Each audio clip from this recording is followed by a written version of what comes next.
Okay, so let me start again. Dear Roberto, Gennaro, and Mauro, distinguished guest speakers and colleagues, as the chair of the OSCE PA Ad Hoc Committee on Countering Terrorism, I would like to warmly welcome you to this important web parliamentary dialogue on countering terrorism and violent extremism amidst the COVID-19 pandemic. And I think it is very important that we do not stop with our work.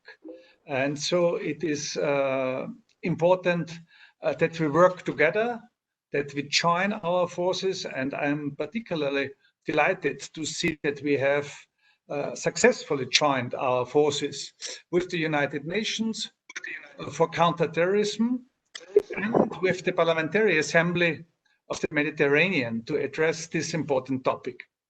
And we highly appreciate the expertise of UNOCT, and we're inspired by your valiant efforts. As you know, the OSCE PA has been working hard to boost the contribution of parliamentarians in this field since 2017, quickly becoming a credible player in this context. And we also recognize the importance of closely monitoring terrorism trends in our neighboring regions, and in particular in North Africa, the Middle East, and the Sahel, which are traditionally impacting on the security of our own area, comprising 57 participant states and our 12 partners for cooperation. Allow me now to briefly greet our three distinguished guest speakers who will share with us their views on the impact of COVID-19 on terrorism and violent extremism in our part of the world. Ambassador Uld Ikek and Ambassador Kupčina and Dr. Marcelletti, I highly appreciate your availability to contribute to this security debate and inform our future efforts in this domain.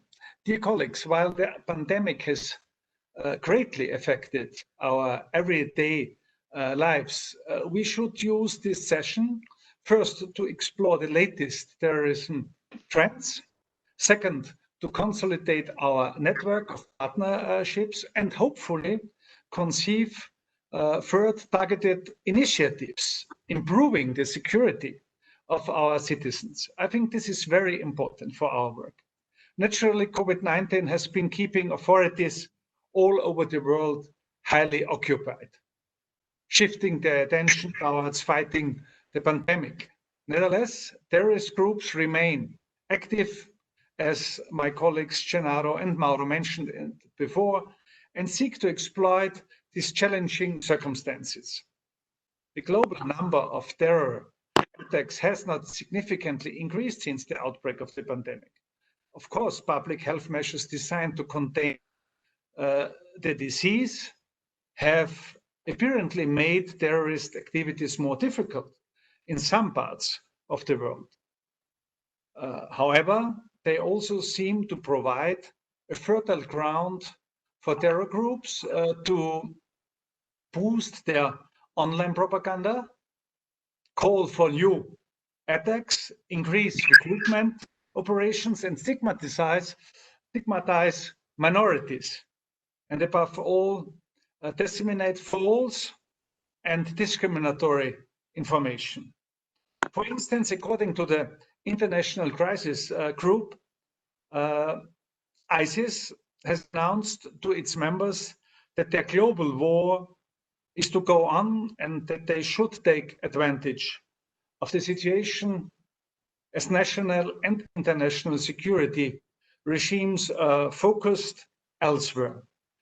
The UN Human Rights Commissioner Michelle Bachelet has warned us of, as she called it, ticking time bomb, as jihadist terror groups will continue to use online propaganda to call for new attacks.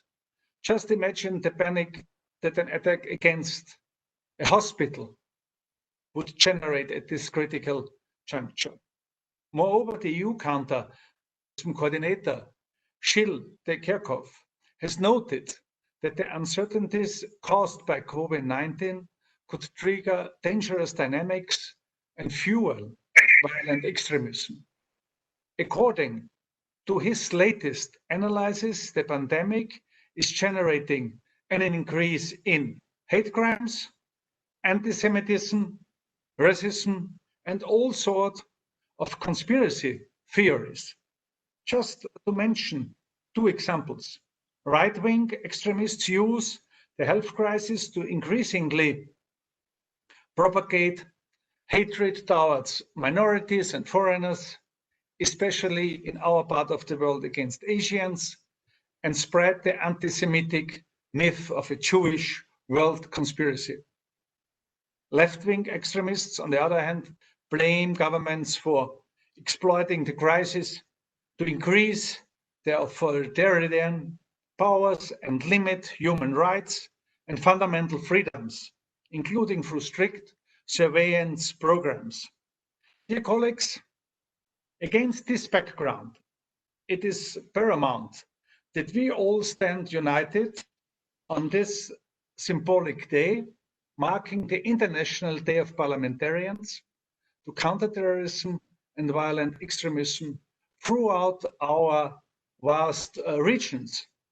And Gennaro mentioned Libya and the Sahel, and Mauro, Nigeria.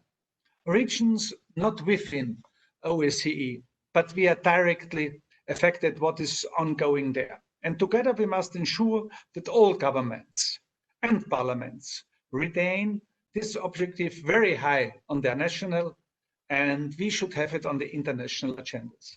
So we must help our societies to better understand the latest developments triggered by the global health crisis. And we must support our authorities to react accordingly, thereby protecting our citizens. Alongside our partners at the OSCE PA, we stand ready to play our part. And now I look forward to hearing more about these dynamics and about plausible policy countermeasures from our distinguished guests and fellow participants. And I'm really happy that we are connected with more than 30 parliaments. This shows that many colleagues are supporting us. Thank you very much. Thank you very much, Mr. Lopatka, dear Reinhold.